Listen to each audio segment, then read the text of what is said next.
Hey y'all, well it's story time in regards to that video I posted this morning of my husband and his mistress at the Atlanta airport. So, let me just preface this by saying, I'm a nice person, I'm a sweet person, I'll do anything for my family and my friends, and I'll help anybody out. Try to stay in my own lane, I try not to bother anyone or do any of that. But when people play in my face and plot and plan and do foul stuff, I'm not so nice anymore. And that's how most of us are. So let me start by saying on October 29th of 2022, my husband was scheduled to come home from a trip from Europe. He told me he had been over there working, and he worked a lot for his, his corporate job. I thought he was working anyway. Told me he had a speaking engagement in Europe. So I wanted to make sure that I had dinner and everything ready for him by the time he got home. So I called the airline. So I knew the flight number, and I was driving, so I couldn't, type it in my computer, because usually if you just type a flight number in, it'll just pop up what time the flight's going to land. So I had to call the airline that day. And when I asked the flight attendant, or not the flight attendant, I'm sorry, but the representative, what time that flight came in, he asked for my husband's name. And I was like, you don't need his name. I was like, just give me the flight information. If I typed it in, I just need the flight information. You don't need his name. So he was adamant about me giving the name. So I gave him the name. He comes back a few minutes later and he says, Mr. Such and Such and Miss what's her name landed 20 minutes ago. So I'm in shock, because I've been married 25, 26 years, and I'm thinking I'm just married to this outstanding, upstanding citizen. So I said, no, just his name. I don't know who that other person is, but just his name. And the guy states again, he was like, Mr. Such and Such and Miss what's her name just landed a few minutes ago, like 20 minutes ago. So I'm sitting in the Kroger parking lot like, what does this mean? I'm in a state of shock, actually. So my head is spinning by this time. My blood pressure's going up. And I'm like, what does this mean? So I'm like, okay. So right after that, my husband calls. And I was trying to hold it in and trying to hold what I was feeling in. So I was like, I'm not going to say anything right now. I'm going to wait till he gets to the house. Because he was like, oh, I missed you. It's been a long, long week. This is the hardest money I ever earned. But I wish you could have gone with me. And I was like, okay, well, you can tell me about your trip when you get home. So, okay, stand by, y'all, for the rest. So, okay, y'all. So when he comes home, I greet him at the door, give him a hug and a kiss and ask him about his trip while he's unpacking. And so I'm like, show me some pictures from your trip. And he was like, oh, I didn't take any pictures. I was running around working, and we were just so busy and on the go. We were just, just going to and fro. So I was like, oh, okay. So we go to have dinner. I was like, hey, I called the airlines to see what time your flight was getting in. And I said, they told me there was someone else on your itinerary. And I tell him the person's name. And he was like, who was that? And I was like, I don't know. You tell me. He was like, oh, I don't know who that is. And he was like, He said, they must have made a mistake. So I was like, well, okay. So I went along with it, but something about it, my spirit just was not feeling right. So I was like, something about this is just not right. So that night when we go to bed, he's sleeping over there, just snoring. I'm over there tossing and turning, because I was like, something about this just does not feel right. So something tells me in the morning when you get up, go check your credit card bills that are on the counter. So the credit card bills are all stacked up out on our kitchen counter, and I don't open them because I don't pay the bill. I mean, it's American Express bill each month. They be high. So I was like, I ain't got none on it, so no need for me to open them. But that was my account, and I added him to it years ago, and I just let him open it, open the bill and pay it. And there was sometimes I would open it, but most times I would just look at my portion of it and just keep it moving. So that morning when I get up, I go to church, and he tells me that he had to leave because he had to catch up on work and all that kind of stuff later on in the day. So I was like, okay. So I go to church, and when I come back from church, I get ready to go to the Falcon game. But something was like, check one of those credit card bills before you go. When I open up that bill, the woman that the airline employee mentioned that was on his itinerary, her name was up and down my credit card bill. flights here, flights there, flights to Paris, Delta vacations, a country here, an island there. So I'm thinking this was in 1 month. So I'm sitting there like, what in the world? So by this time, y'all, I'm steaming and I got to go to this Falcon game with my girlfriends and try to act like I'm having a good time. But the whole time, my mind is racing. So I was like, okay, so I come home that night. I stack up all those bills. I got bills for like 8 months worth of bills. Actually, that was October. So 10 months. I pulled from December of 21 to October of 22. And when I tell you, it was very telling. This woman's name was on every one of my bills for each of those months, several times. So while I thought he was out working and telling me that I couldn't travel with him because, he didn't want to get distracted. Oh, he had a travel mate, all right. He had one. Stand by for part 3. So I go through all these credit card bills, finds this girl's name for months on my credit card bills, for the last 10 months specifically. So at that time, I try to call his phone, call my husband's phone and text him. No answer, no text back. So I called his boy's house because he told me he was going to his boy's house to watch football. No answer from him. So I texted him and was like, hey, is he with you? No answer back. Then all of a sudden, here come my phone ringing. It's my husband. Like, oh, I ran out to get something to eat. Like, what's up? And I was like, oh, you know what's up? I said, and I started repeating the girl's name. And he was like, why you keep saying that name? And I was like, I kept saying the name. So he was like, well, I don't understand why you keep calling the name. And I was like, oh, yeah. I said, your gig is up. I was like, you nasty motherfucker. I was like, your gig is up. So he was like, I don't know what's going on. I'm on my way home. I was like, bring your ass on home. I was like, come home. Because by this time, I'm furious. So I hang up the phone. I'm just like livid, y'all. I promise you. I think my blood pressure was on like 1,000 that day. So he comes in, and he come in like all Billy Bad, like, why you keep mentioning that name? And I was like, you tell me why I keep mentioning that name. So I was like, I'm going to ask you this. I said, I'm going to ask you one time. I said, no, I know the truth. I was like, was such and such on this flight with you? He was like, no, I don't know why you keep mentioning that name. I don't know who that is. I said, I'm going to ask you one more motherfucking time and know that I know the truth. Don't lie to me. And it was like this mask fell off of him.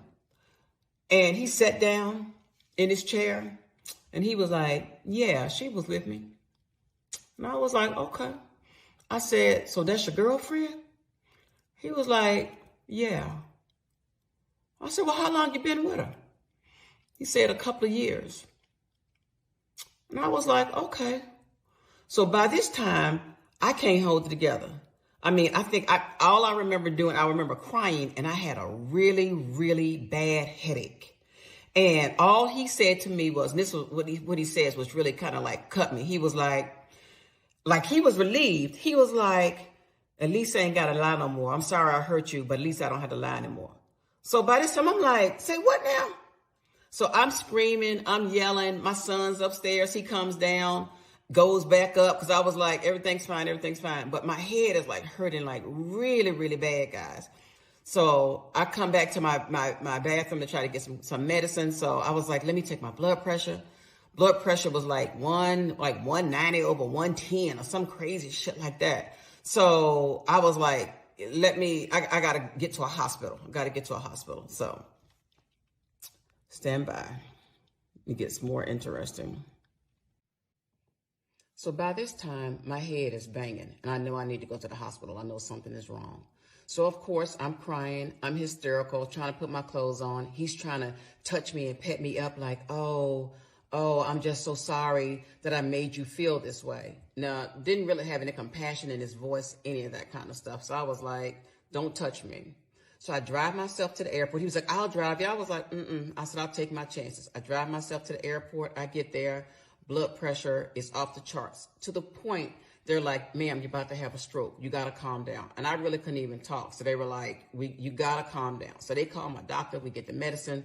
They try to get it under control. So I'm there for a couple of hours. So I come home and he's sitting on the couch eating Cheetos like ain't shit happened, right? Then comes in like, oh, what they say? And I was like, they said, they got my pressure, kind of down because it went all the way down. They said, go see a doctor in the morning.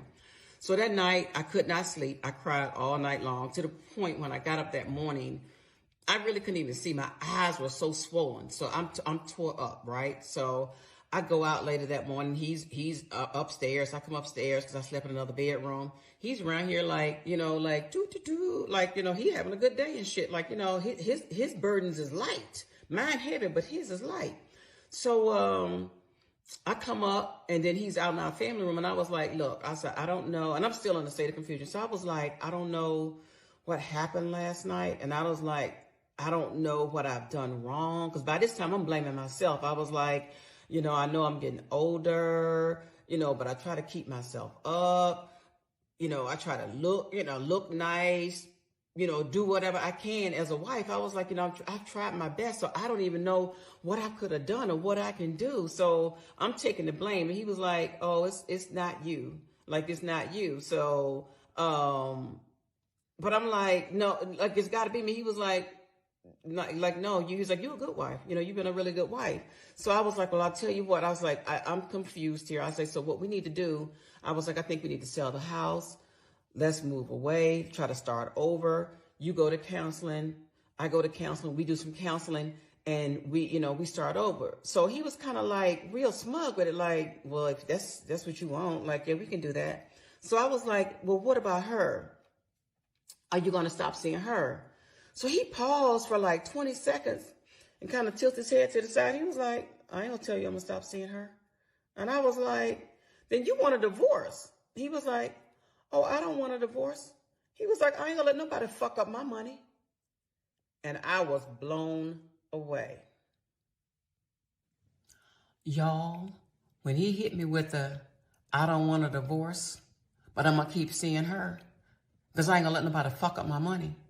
Let me tell you something. That was definitely the wrong answer and told me everything I needed to know about him, about the marriage, and what I needed to do next. So for the next couple of days, I'm still in a state of confusion. And I remember once I found the girl's name, I went to Instagram, good old Instagram. You go look there, you find anything. So I look up her name, I see her, and I'm really like feeling down. I'm like, oh my God, like she's beautiful.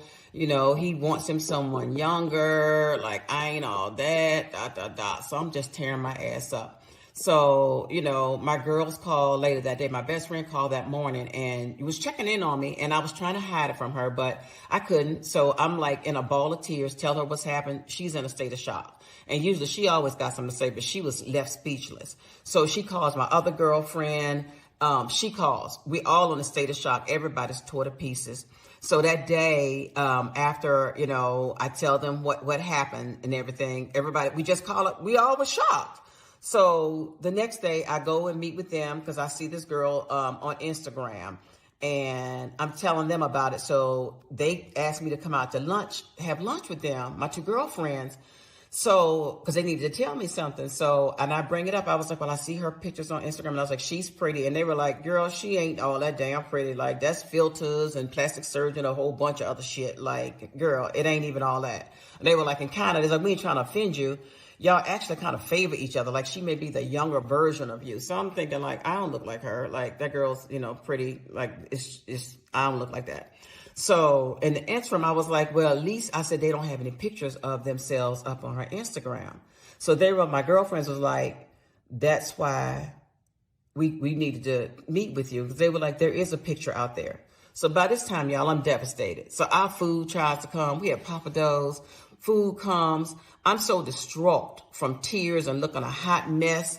Couldn't really even eat. And we went into how bad off I was. You bad off when you can't do this. We needed to pray over our food. I couldn't even put my hands together to pray. I have never had that to happen. I couldn't even pray. I literally put my head down on the table while they were saying a prayer and cried. And basically they made me try to eat because I really could not eat anything. So it was just a complete mess. So when I get home, my husband, he was actually gone. I think he was gone, but he claimed he had a trip or something. And then he tells me when he did come home, like, well, I need to talk to you because I think we need a little break. So he was like, you need a break so you can think about some things. And I was like, huh? Like, I need to think about some things. He was like, yeah, you need a break so you can think about some things. So yeah, to add insult to injury, he tells me he needs to go away for 3 to 6 months for me to think about some things and to think some things over. And I was like, I need to think some things over. I was like, I don't need to think about anything. He was like, yeah, I need to go away so you can think about some things. So I'm like, okay. And this is a straw that broke the camel's back when he said this. And I knew that this man actually had no love for me and that he had been planning and plotting for a long time. He was like, yeah, and if you find somebody in that 3 to 6 month time frame, I'll understand. Now, who tell their spouse that? If they really love you, they don't want you all sleeping with nobody else. Not if everybody normal, ain't nobody sick or doing anything like that. So I knew then, I was like, I don't have but one other option. Divorce is the only option for me. And I tell you, I prayed about it, asked God about it. And when I tell you he was sending me signs, if you listen, he will send you signs. And he sent me sign after sign after sign, y'all. So I did. I filed for divorce. And each day I've gotten stronger. And I think my husband thought that, I don't know what he thought about me or what kind of person I was, but because he knew how I felt about infidelity. And I always used to tell him, you know, hey, if something ever happens, tell me on the front end, because I'm going to hurt one way or the other, on the front end or on the back end. Just let me know, but don't play me for no fool. So he thought he got boo-boo the fool over here. So I was like, okay. And from this girl that you saw in the video, yeah, she knew about me. He would have her at restaurants, hotels, games, had other women serving me my drinks. They'd feet under my table speaking to me. And he's sleeping with all these women. That is humiliating, y'all. So, you know what? I was like, if you give me shit to taste, I'm going to let you taste it back. So to the airport video. Yeah, I was shocked. I was dismayed because that was my first time seeing them. I knew it eventually that I would see them out somewhere. It's Atlanta, and hey, it's a small town. So it's a big town, but it's a small town too. So I was like, okay, I'm going to try my best to be classy and all that kind of stuff. Sometimes that just don't work. Because when you go in the gutter, when people go gutter with you, and I have to apologize to Michelle Obama. Girl, when you said that, when they go low, we go high. That ain't my motto, because when they go low, I go lower. I go gutter. I'm going gutter. I'm going to swim down with the rats with your ass. So I was like, okay, yeah. So she knew, and she was on Instagram sending all her little subliminal messages and all of that. Like, yeah, okay, I got you, girl. But y'all, when all this is over, I got a little story to tell about her and the rest of his story too. Our story. It's actually our story, because it's my story to tell. So I'll share more with you all, but let me tell you something. It's a cautionary tale. If you all want to move on, just say you want to move on, y'all. Because if you fuck around, you definitely going to find out. And just like him, my husband got the 1 and the 2. Be good. Y'all hear from me later. Bye.